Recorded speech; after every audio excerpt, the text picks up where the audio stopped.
lumrahe menungso niku ukuran mulya, nek sugih, nek lancar, nek disenengi sing dipengini kabul kabeh dianggap dhek mulya. Kebalikannya, nek diuji rezekine sempit dan seterusnya dianggap dhek dalam keadaan hina. Maka kalau ada orang punya perasaan di hatinya seperti ini, itu kelasnya masih seperti kanak-kanak di dalam. Bismillah walhamdulillah ala ni'matil islami wa kafa biha min ni'mah. Asyhadu an la ilaha illallah wahdahu la syarika lah syahadatan tunjil qailaha yawmal qiyamah. Wa asyhadu anna sayyidana Muhammadan abduhu wa rasuluhu ila sairil ummah. Allahumma salli wa sallim wa barik ala sayyidina Muhammadin wa alihi wa sahbihi ila yaumil qiyamah. Rabbi shrah li sadri wa yassir li amri wahlul 'uqdatam min lisani yafqahu qawli. Saddid lisani wahdi qalbi bi haqqi sayyidina Muhammadin nabi sallallahu alaihi wasallam. Dusturakum ya ahlal jarak wa ya ahlal batin wa ya ahlal nur wa ya ahlal nur, amma ba'd. Hadirin jamaah semuanya yang dirahmati oleh Allah Subhanahu wa taala, alhamdulillah kita kembali diizinkan oleh Allah Subhanahu wa taala untuk sama-sama beribadah dengan beriktikaf di masjid yang mulia ini, dan sama-sama kita menghidupkan ilmu warisan Nabi Sallallahu Alaihi Wasallam. Semoga kumpulnya kita di sini membuahkan kumpulnya kita kelak di sana di surga Allah Subhanahu Wa Taala. Dan mugi-mugi kula panjenengan binaringan sehat walafiat, panjang umur, dimudahkan segala urusan dan hajat, semakin istiqomah, anak-anaknya saleh-salihah. Setelah itu semua nanti diberi kesempurnaan husnul khatimah. Amin ya rabbal alamin. Kita masuk pada hikmah atau nasihat yang ke-144. Qala al-musannif radhiyallahu anhu wa nafa'ana bihi fid dharain amin. Mata kunta idza u'tita fasadakal aqra wa idza muni'ta qabadakal man'u fastadilla bidzalik ala thubuti tufuliyatik wa adami sidqika fi ubudiyatik. Mata kunta, kapan engkau, idza u'tita, ketika diberi, fasadakal aqra, maka pemberian itu menjadikanmu gembira. Wa idza muni'ta, dan sebaliknya jika engkau dicegah, tidak diberi, qabadakal man'u, maka pencegahan tersebut menjadikanmu sumpek sedih. Fastadillah, maka ambillah dalil bidzalika, dengan hal tersebut. Nek dikei Gusti Allah seneng, nek ora dikabulno, ora dikei Gusti Allah sumpek. Maka ini adalah dalil ala thubuti tufuliyatik, atas tetapnya sifat kekanak-kanakanmu, koyo anak-anak, kata beliau ini.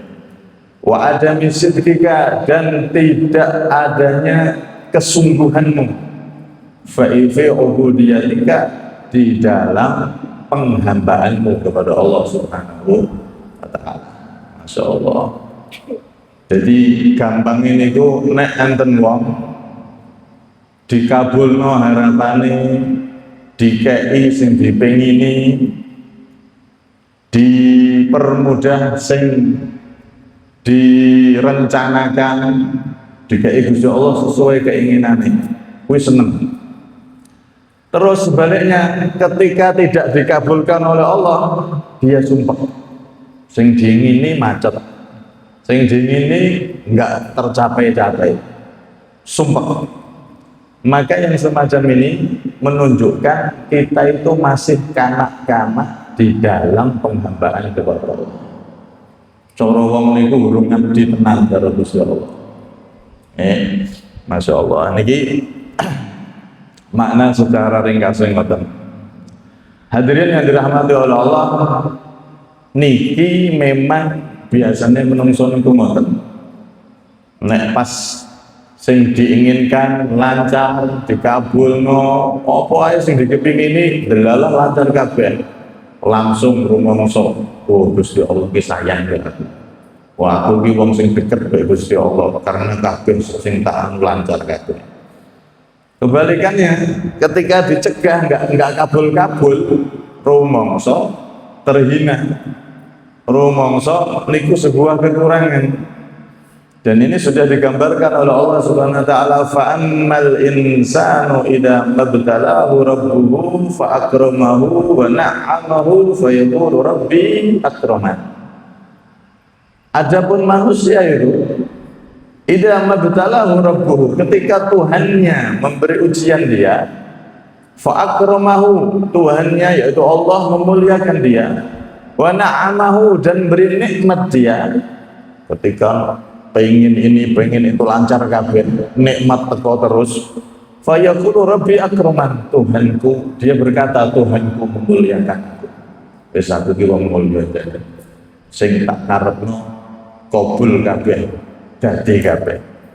Sebaliknya wa amma idza mabtalahu faqadara alaihi rizqahu fa yaqulu rabbi ahanan.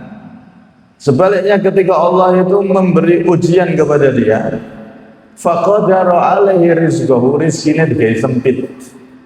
Fa yaqulu, maka dia berkata, bergumam dalam hatinya, Rabbi ahan, Tuhanku menjadikan aku hina. Jadi niki lumrahe menungso niku ukuran mulya, nek sugih, nek lancar, nek disenengi sing dipengini kabul kabeh dianggap dhek mulya. Kebalikannya, nek diuji rezeki sempit dan seterusnya, dianggap dia dalam keadaan hina. Maka kalau ada orang punya perasaan di hatinya seperti ini, itu kelasnya masih seperti kanak-kanak di dalam penghambaan terhadap Allah Subhanahu wa taala. Makanya kalau kita lihat bagaimana orang sekaliber Sayyidina Umar bin Khattab radhiyallahu anhu. Beliau niku menjadi pemimpin, kemudian kepemimpinan beliau itu capaiannya lebih luas dan lebih berhasil secara zahir dibanding pemimpin sebelumnya, yaitu Sayyidina Abu Bakar. Padahal mulyane luwih mulya Sayyidina Abu Bakar. Tapi ketika jadi pemimpin, capaiannya, keberhasilannya niku lebih berhasil Sayyidina Umar secara zahir, karena kekuasaan beliau sampai Afrika, Mesir, bahkan sampai Persia yang sekarang Iran niku dulu dikuasai semua sama Sayyidina Umar, yang mana pencapaian itu belum pernah dicapai oleh Sayyidina Abu Bakar, bahkan belum pernah dicapai oleh Rasulullah SAW. Maka ketika melihat pencapaian yang seperti itu, beliau malah berdoa, Allahumma innaka mana'ta hada rasulak wa nabiyyak wa kana habba ilaika minni wa akrama alaika minni wa mana'tahu Aba Bakrin wa kana habba ilaika minni wa akrama alaika minni fa'udhu bika an takuna a'taitani litamkurabi. Ya Allah, pencapaianku ini dulu enggak engkau berikan di masanya Rasulullah, dulu enggak engkau berikan di masanya Sayyidina Abu Bakar, padahal kedua hambamu ini adalah lebih mulia daripada aku, lebih tinggi derajatnya daripada aku. Ya Allah, segala capaian, keinginan, rencana yang telah ku capai kok berhasil kabeh ini, ya Allah, jangan sampai ini menjadi istidraj, justru menjadikan aku lalai dari Engkau ya Allah, dan aku jadi orang yang berbangga diri serta sombong. Sampai seperti itu. Jadi mereka orang-orang soleh itu kalau ada urusan-urusannya kok lancar, niku mikir, sik kok lancar kabeh. Ini kelancaran yang diberikan oleh Allah ini nikmat dari Allah, bantuan atau sebaliknya istidraj, dilulu kali Gusti Allah. Ini nikmat apa sebaliknya Allah pengen menyiksa aku dibungkus dengan keberhasilan, kelancaran dan nikmat ini tadi. Dilulu bahasanya ini kok istidraj. Koyok layangan diulur terbang semakin tinggi, setelah tinggi dipedot, maka dia semakin jatuh dan jauh jalan. Khawatir, wong soleh niku nek sing dipingini kerjaane lho kok lancar. Sing dipingini nopo lancar, kabul kabeh sing dipingini delalah kabul gampang. Niku malah koreksi diri lho sik. Ojo iki bantuan nikmat dari Allah. Apa aku dilulu kali Gusti Allah. Ngoreksi diri. Terus dia berusaha menjadikan keberhasilan yang telah dicapai itu untuk nambah taat kepada Allah Subhanahu wa taala. Takut kalau keberhasilan itu ternyata istidraj supaya diulur dia dengan kekayaannya, dengan keberhasilannya, dengan kelancarannya. Dia tadi itu menjadi orang yang semakin bangga diri, sombong dengan usahanya dan lain-lain. Takut seperti itu. Makanya ini orang-orang soleh kalau diberi lancar usaha, niku koreksi. Kok lancar ya? Kok gampang kabeh ya? Itu dikoreksi. Terus nanti digunakan nambah taat kepada Allah Subhanahu wa taala sebagaimana Sayyidina Umar radhiyallahu anhu wa arda. Kemudian kebalikannya, mereka orang-orang soleh itu kalau diberi ujian oleh Allah, keinginannya macet, sing direncanakno gagal, sing wis dianu malah gak tercapai-capai, sulit gak tercapai-capai. Maka kalau ada orang sumpek dengan kegagalannya, sumpek dengan kemacetan usahanya dan lain-lain, ini berarti dia masih tanda kutip kanak-kanak tadi itu dalam menghamba kepada Allah Subhanahu wa taala. Lah nek wong sing wis gede, mereka orang-orang yang sudah pangkatnya niku dhuwur ten ngersane Gusti Allah, niku dicegah Gusti Allah, digawe seret Gusti Allah, malah seneng. Kenapa? Karena dia melihat di balik susah payahnya, misal dia cari rezeki, di balik susah payah cari rezeki itu Rasulullah dalam hadis mengatakan minad dunubi dunuban la yukaffiruha illal hamdil aish, kama qala Nabi SAW. Termasuk dosa itu ada dosa-dosa yang tidak bisa dihapus dengan tobat, dengan ibadah, dengan sedekah, dengan apapun tidak iso. Tapi dosa itu terhapus hanya dengan sumpah mikiri usaha untuk keluarga. Pas seret dia mikirin ngoten. Enggak mikir seretnya usaha iki, tapi mikir di balik itu, oh siki mungkin dari pelebur dosaku. Alhamdulillah. Ya sumpah tapi biasa, alhamdulillah. Boten terus sumpah frustasi terus akhirnya tambah enggak karo-karo enggak. Sumpah tapi terus alhamdulillah mungkin rekoso iki macete kerjaan iki dadi pelebur dosa-dosa sing gak iso dilebur nganggo ibadah, nganggo istighfar. Itu mereka. Dan anak uang nek dhek lancar seneng, nek pas gak lancar, pas seret dhek sumpah. Niki kok cilik, kenapa kayak seperti anak kecil? Karena dia cuma melihat yang ada di depannya aja. Hatinya nggak bisa melihat di balik itu. Nah, wong sing beriman kan iso ngerti di balik itu, di balik ujian, di balik napa niku macete usaha dan seterusnya itu, di balik itu semua Allah nggak akan nyanyiakan hambanya. Mesti enak pahalanya, mesti enak gunanya, mesti ono hikmah, nggak mungkin kan. Tadi itu buat guys wah susah lo, ternyata itu penghapus dosa yang nggak bisa hilang dengan istighfar. Ada lagi yang dikasih sakit dan seterusnya nggak sembuh-sembuh, lo ternyata itu menjadi penghapus dosanya. Kalau dia sudah bersih dari dosa, lo ternyata jadi penarik dia untuk mencapai derajat yang nggak bisa dicapai dengan ibadah dan seterusnya.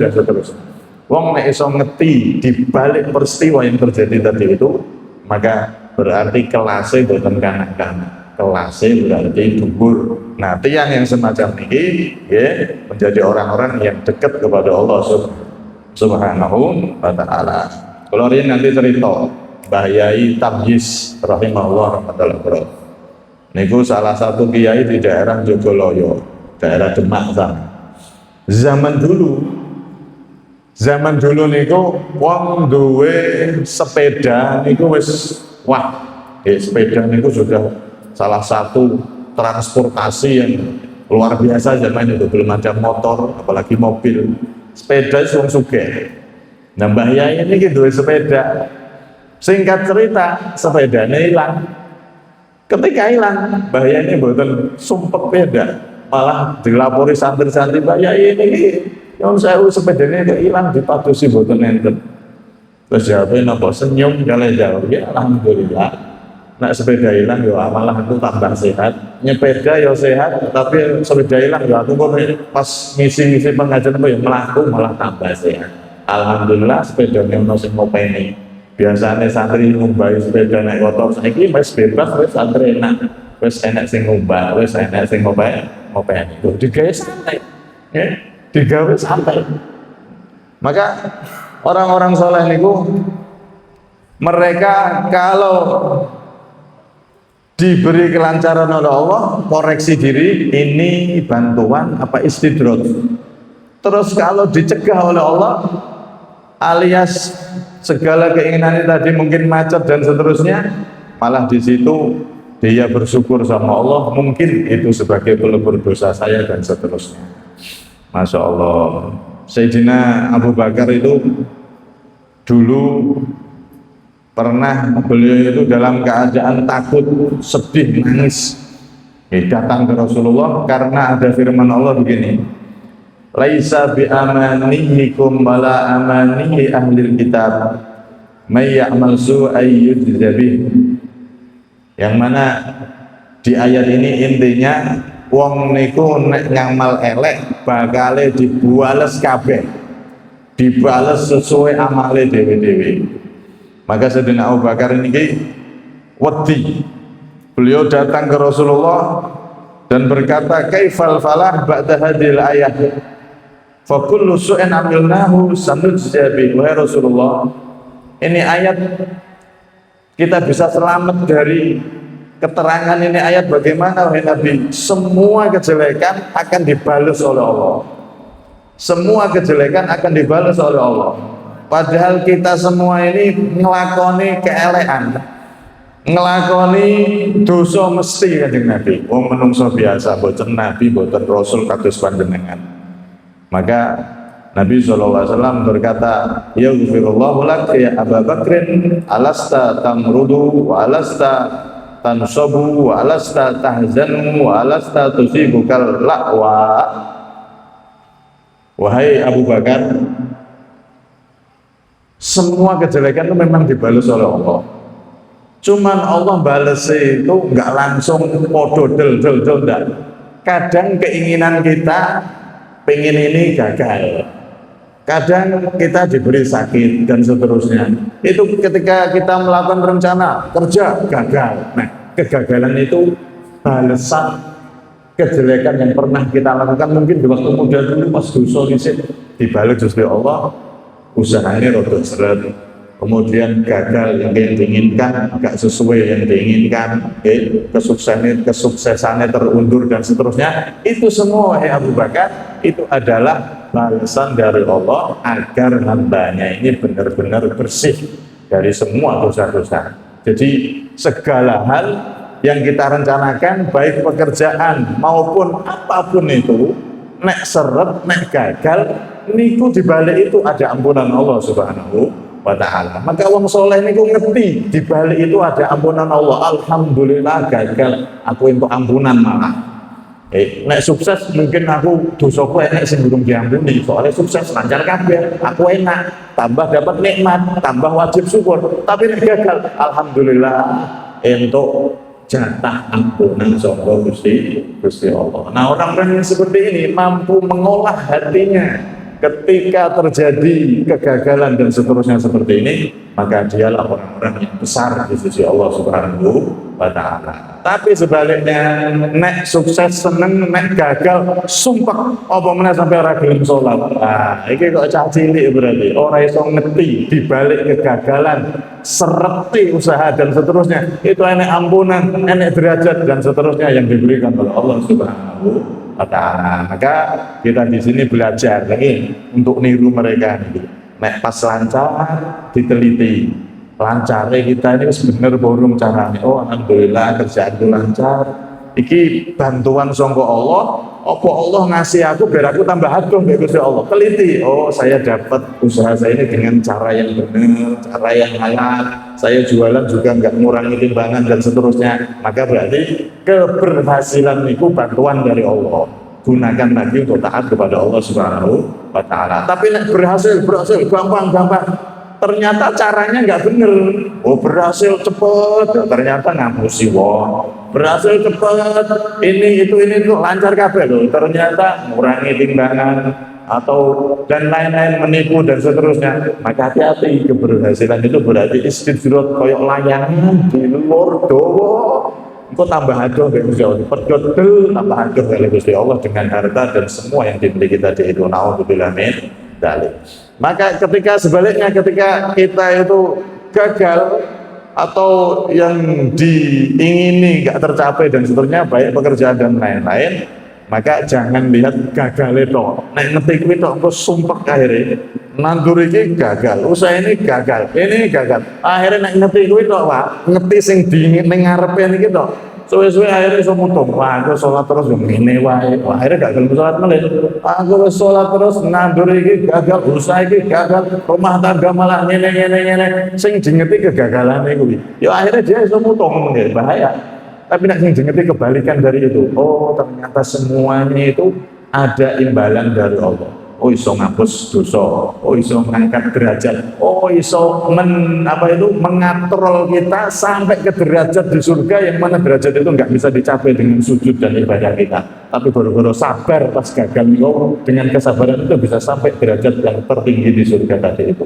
Maka orang yang bisa melihat ini berarti bukan anak-anak. Ini berarti hamba Allah yang benar-benar besar, hamba Allah yang benar-benar dewasa. Maka ini sifat semacam ini, mengolah hati semacam ini termasuk ibadah, termasuk bukan hanya fadhailul a'mal, amal-amal yang utama, bukan hanya keutamaan amal, tapi min afdhalil a'mal, termasuk amal yang paling utama. Awake dhewe niku iso noto ati nek pas suasana kehidupan atau niku wau. Ya nek berhasil sing wong iso seneng, iso syukur panggih. Tapi nek mas gagal niku lho, ora kabeh wong iso seneng, iso bertahan. Itu kadang-kadang gagal langsung dhek mutung niku, naudzubillah. Maka orang yang bisa ngolah hatinya seperti ini tadi, pas berhasil ya seneng, tapi aja sampai lali disyukuri. Pas gagal, yo enggak sampai mutung be Gusti Allah, yo tetap walaupun sumpah ya tetap lihat alhamdulillah moga-moga dari pelebur dosaku dan seterusnya. Dia tetap jadi hamba Allah yang taat. Maka orang semacam ini dia bisa mengolah hatinya ini termasuk amal ibadah hati. Yang mana disebutkan oleh Al-Imam Ghazali niku, beliau mengatakan begini, inna dzarratan, sesungguhnya satu atom niku benda terkecil, debu lebih kecil dari debu. Darrotan atom, bukan atom plastik ya. Sesungguhnya atom benda terkecil. Inna darrotan min a'malil qulub, dari amal yang ada dalam hati, berupa sabar dari ketika gagal, ikhlas dan seterusnya. Mithlus sabri, seperti sabar, warido dan ridho, wat tawakkul dan tawakal. Gagal tawakal mau coba meneh. Orang yang modal boleh utangan, terus pokoknya nggak putus asa dari rahmat Allah. Dia dia mengolah hatinya sehingga nggak sampai marah sama Allah, nggak sampai mutung dari Allah. Dia tetap sabar dan tetap berusaha menggapai rahmat Allah Subhanahu wa ta'ala. Apa kata beliau? Afdol, ini lebih utama. Sabar wong pas gak enak itu gagal dan seterusnya itu lebih utama min amsalil jibal, daripada seperti gunung-gunung yang begitu banyak, min a'malil jawarih, dari amal-amal tubuh, amal-amal yang dilakukan oleh badan. Amal badan itu apa Pak? jenengan sholat 1000 rakaat niku amal badan, jenengan sedekah wakeh, jenengan ini jenengan itu amal badan. Tapi nek atine kotor, atine mangkel nek mbek Gusti Allah, nek pas entuk ujian dan seterusnya, maka amalan badan itu jauh kalah. Satu debu, satu atom benda terkecil tadi itu dari amalan hati niku lebih utama daripada gunung-gunung amalan doa itu, gunung-gunung amalan badan. Makanya nek enek wong dia sudah jaga yang wajib, sholat wajib dijogo, sing wajib wis dijogo, poso dijogo sing wajib. Terus dia nggak sholat sunnah, nggak sholat, nggak ibadah sunnah apapun nggak dilakukan, tapi hatinya dibersihkan. Enggak iri mbek tonggo, enggak dendam mbek sapa-sapa. Terus pas cuci sabar, dia tetap jadi hamba Allah yang sadar, enggak sampai kehilangan kesadaran tadi itu ngamuk-ngamuk mbek Gusti Allah. Enggak.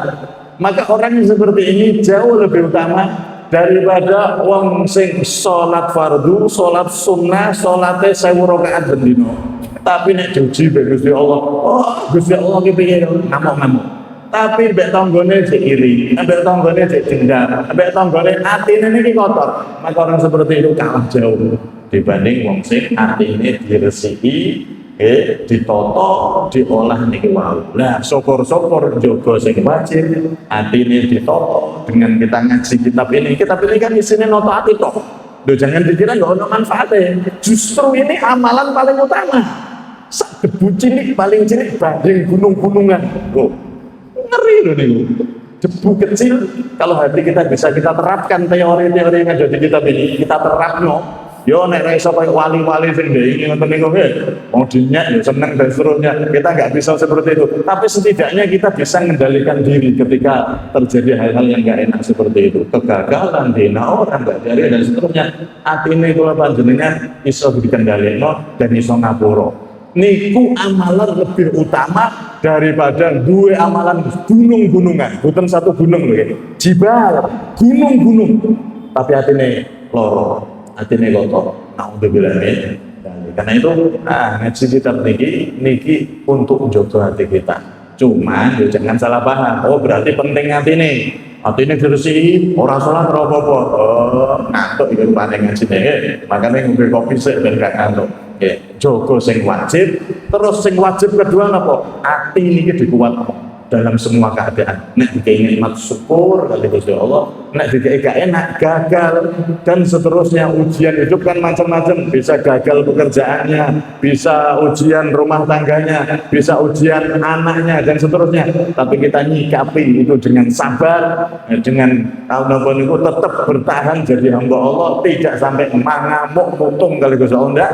Maka itu termasuk amalan ibadah yang paling utama. Jangan dikira ibadah niku mboten salat tok, ibadah niku mboten zikir tok, tapi ati niki ridho kali semua yang terjadi yang telah ditentukan oleh Allah. Itu amalan jauh lebih besar daripada amalan badan, salat sunnah dan seterusnya yang nilainya gunung-gunungan niku wau. Semoga hati kita tidak duduk di majelis ini dan membahas kitab ini kecuali semakin bersih, kecuali semakin tambah iman pun kali Gusti Allah, tambah ridho kali Gusti Allah, dan kita digolongkan menjadi hamba-hamba Allah yang besar, bukan masuk golongan hamba-hamba Allah yang seperti anak-anak tadi itu, tapi kita dimasukkan golongan mereka orang-orang yang hatinya kokoh bersih, golongan hamba-hamba Allah yang besar kelasnya di sisi Allah Subhanahu wa ta'ala. Amin ya rabbal alamin. Wallahu a'lam bishawab. Kurang lebihnya minta maaf, ada minni wal afwa minkum.